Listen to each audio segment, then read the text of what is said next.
whilst I suppose you were still creating YouTube videos, why take on another venture? Well, I've always wanted to start a podcast. It goes all the way back to 2011, the first time I wanted to start a podcast, and I never did until this year. Yeah. I always wanted to have a podcast that kind of told the stories of entrepreneurs or individuals. And now that, I work in the creative field and doing photography and videography, I wanted it to focus around that. And I've absolutely loved doing that. And it's just it's a creative outlet, and I get to meet a lot of cool people, and it's a creative outlet that is a lot quicker and a lot easier than making YouTube videos. It just is.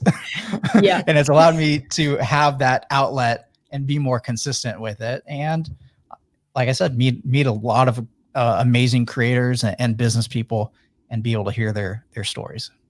Yeah, no, that makes a whole lot of sense.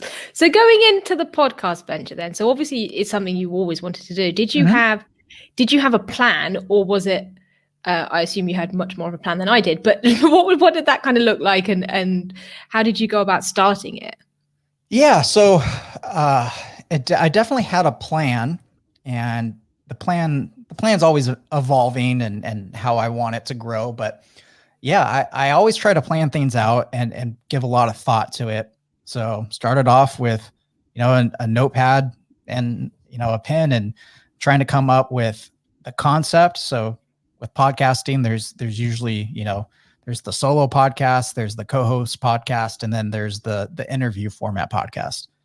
I already knew I wanted to do interview format, which in itself is difficult, as you know, because interview is tough to grow because they're not necessarily tuning in for you, they're tuning in for the guest. And so to be able to implement some of your personality into the show is super important.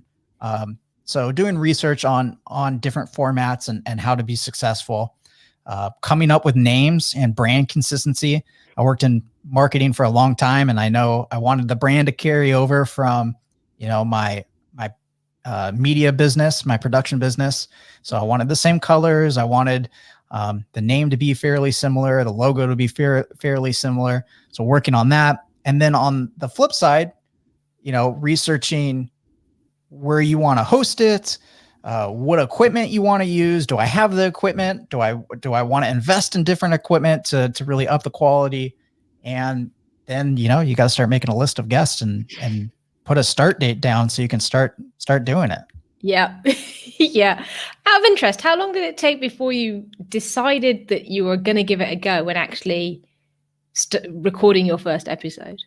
Yeah. So it was fairly quickly. I think it was like in February. I was like, okay, I'm going to do this maybe mid-February. And then I think it was by mid-March, I had my first episode up. Okay.